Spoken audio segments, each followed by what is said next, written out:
আসসালামু আলাইকুম everyone, welcome to my Baishakh vlog. এই ভিডিওতে আমি তোমাদেরকে পহেলা বৈশাখের সকাল থেকে রাত পর্যন্ত সবকিছু দেখানোর চেষ্টা করব। তো এইটা হচ্ছে একদম সকালবেলা, আর আমরা রুমের সবাই মিলে একসাথে পান্তা ইলিশ খেয়েছি। এরপরে আমি চলে গিয়েছিলাম আমাদের হল থেকে যে খাবার দেওয়া হয়েছিল সবাইকে, সেইটা নিয়ে আসার জন্য। আর এটা আসলে আগের দিনই আমাদের টোকেন দেওয়া হয়েছিল প্রত্যেক রুমে যতজন আছে সেই সংখ্যা অনুযায়ী।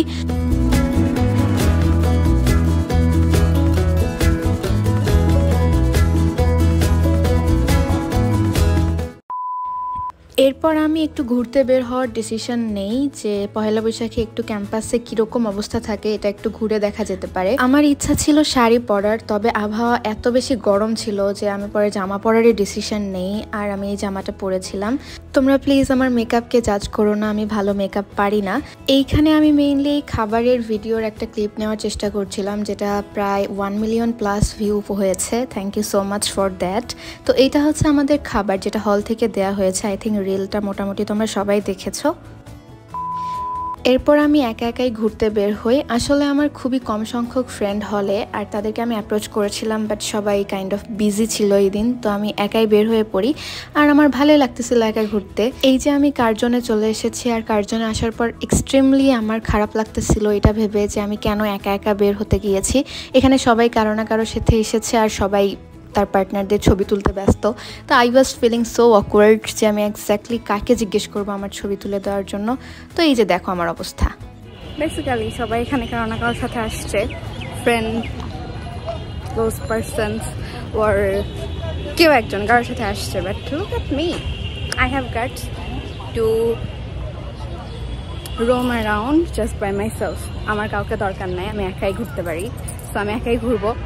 জাস্ট পিকচার্স ক্লিক করতে হবে। So I have no one to click my pictures, যেটার জন্য আমি এখন র্যান্ডম মানুষজনকে জিজ্ঞেস করবো আমার ছবি তুলে দেওয়ার জন্য। Otherwise I am happy. আমার একা একা ঘুরতে অনেক ভালো লাগে।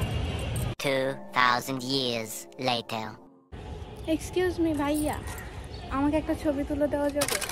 এইখানে আমি আসলে কাউকেই জিজ্ঞেস করার সাহস পাচ্ছিলাম না আমার ছবি তুলে দেওয়া যাবে কিনা। ফাইনালি একটা ভাইয়াকে আমি একা একা ঘুরতেছিল দেখতে পেয়ে তাকে জিজ্ঞেস করে ছবি তুলে দেওয়া যাবে কিনা। অ্যান্ড দেন ওনাকে বলে আমার ইউটিউব চ্যানেল আছে, অ্যান্ড হ্যান ত্যান একটু কথাও হয়েছিল ওনার সাথে। আনফর্চুনেটলি ভাইয়ার নাম আমার একদমই মনে নাই, মনে থাকলে মেনশন করতাম। থ্যাংক ইউ সো মাচ ভাইয়া এই সুন্দর সুন্দর ছবি আর ভিডিও তুলে দেওয়ার জন্য। And here comes the cringiest part of this video. আপনারাও বের হবেন, একা একা বাসায় বসে বোর হবেন না, হলে বসেও বোর হবেন না। আপনার যদি কেউ না থাকে, ইউ আর নট অ্যালোন। আমিও একা। So yeah, I am with you. নিজেই নিজেকে অনেক বেশি সান্ত্বনা দেওয়ার পরে আমি বৈশাখী মেলায় চলে যাই। এই মেলা ছিল হচ্ছে বাংলা একাডেমিতে। এটা এক্স্যাক্টলি আমাদের ক্যাম্পাসের বলা চলে না, ঢাকা বিশ্ববিদ্যালয়ের পাশেই বাংলা একাডেমি। আর সেখানে এই যে মেলা বসেছিল 7 দিন ব্যাপী।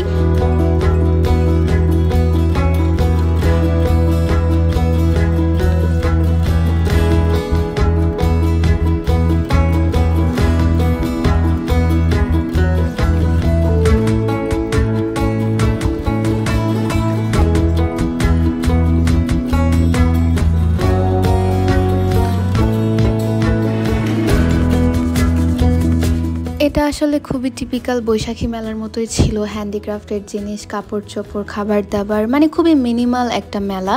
আর এই মেলার এই দোকানে যে আমার একটা শাড়ি খুবই ভালো লেগেছিল, কিন্তু এটা পুরাই বৈশাখী থিমের। যেহেতু বৈশাখ অলরেডি শেষই হয়ে গেছে, তো আমি এটা নিয়ে এক্স্যাক্টলি কী করব।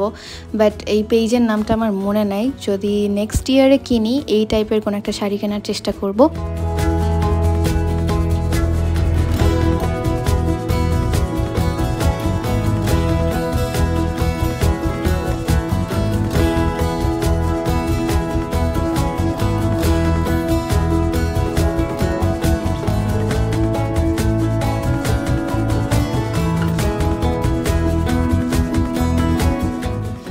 মেলায় আসলে অনেক কিছু ছিল খাওয়ার মতো, কিন্তু আমার কোনো কিছুই খাওয়ার ইচ্ছা হচ্ছিল না, কারণ এত গরম এত গরম। আমি আসলে চাচ্ছিলাম জুস বা ঠান্ডা জাতীয় কিছু খাওয়ার জন্য, আর এখানে ফরচুনেটলি জুসেরও দোকান ছিল।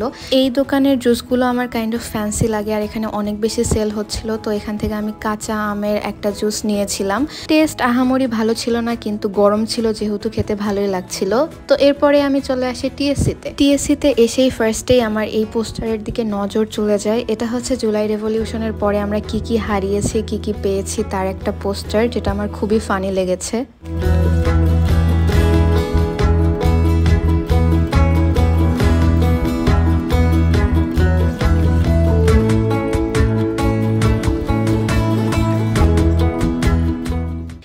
এবার আসি দ্য ওর্স্ট পার্ট। যেহেতু এটা একটা পাবলিক ইউনিভার্সিটি, এখানে এরকম ছুটির দিনে বা ফেস্টিভের দিনে ভিড় হবে, এটা স্বাভাবিক, কিন্তু এত বেশি ভিড় আসলে কোনো ইনস্টিটিউশনে এক্সপেক্টেড না। মেইনলি এখানে মেয়েদের হল, আর মেয়েদের হলের সামনে এত বেশি যানজট, মাইকিং, সব কিছু মিলিয়ে সিচুয়েশন একদমই ভালো না। তো যাই হোক, আমার ক্ষুধা লেগেছিল, আর আমি কেন জানি এটা আমার মোটামুটি ভালো লাগে, ক্যাম্পাসে পাইলে এটা খাওয়া হয়, তো এটা খেয়েছি। এরপরে এখানে এটা লাইব্রেরির সামনে, এখানেও কিছু স্টল ছিল, আর এখানে এগেইন আমি একটা জুসের দোকান দেখতে পাই, তো ডেফিনেটলি আমি আবার জুস খেয়েছি। এইটা ছিল আমাদের ডিউ ফুড পয়েন্ট। ঢাকা ইউনিভার্সিটির ভাইয়ারাই এখানে উদ্যোগ নিয়ে জুস সেল করতেছিল, যদিও তাদের সার্ভিস খুব একটা ভালো ছিল না, মানে তারা সুপার ডুপার স্লো। স্টিল আমি এখান থেকে একটা তরমুজের জুস নিয়েছিলাম, যেটা মোটামুটি খেতে ভালোই ছিল।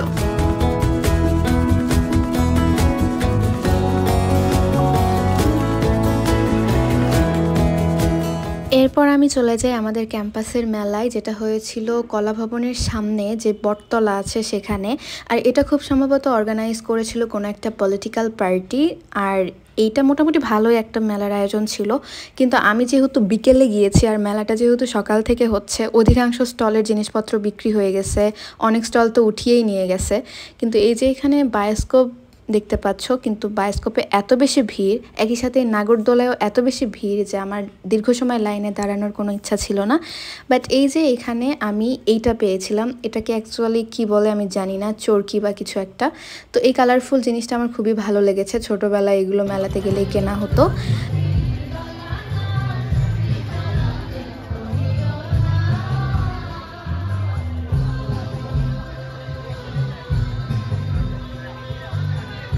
এইখানে প্রবাবলি কালচারাল প্রোগ্রাম হওয়ার কথা, কিন্তু আমি যখন গিয়েছিলাম তখন কিছুই হচ্ছিল না, আর স্টলে মোটামুটি তেমন কোনো প্রোডাক্ট ছিল না, তো আমি এখানে আহামরি মজা করতে পারিনি। কালচারাল প্রোগ্রাম খুব সম্ভবত রাতে হয়েছে। তো যাই হোক, আমি এই তো হালকা পাতলা ঘুরে এখান থেকে চলে আসি, আহামরি কিছু হয়নি। আর এখানে অনেক বাচ্চাদের মেলার আইটেমস ছিল, যেগুলো বাচ্চারা কিনতেছিল। আর এই যে এখানে এই লোকটা সেল করতেছিল অনেক বেশি দামে, কিন্তু আমি এটা ফ্রিতেই পেয়েছি, একটা আপু আমাকে দিয়েছিল। তো তারপরে আমি এখানে একটা স্ট্রেঞ্জারকে বলি আমার কিছু ছবি ভিডিও তুলে দেওয়ার জন্য এগেইন, অ্যান্ড উনি যথেষ্ট ভালোভাবে আমার অনেকগুলো ছবি তুলে দিয়েছেন এখানে। আসলে আমি বোঝাতে পারবো না কতটা আমি গ্রেটফুল যারা এই দিন আমাকে হেল্প করেছে ছবি ভিডিও তোলার জন্য।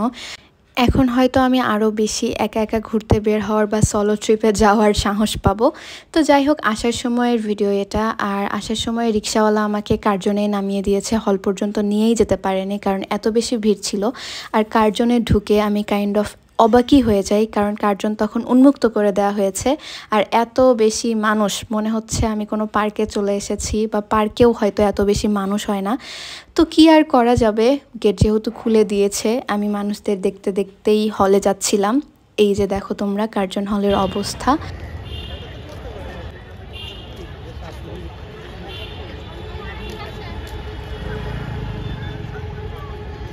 লাস্টলি আমি এখানে দেখি আমাদের ইউনিভার্সিটিরই একটা ভাইয়া স্টল দিয়েছে, তো ওনার কাছ থেকে আমি এখানে পেয়ারা মাখা নিয়েছিলাম।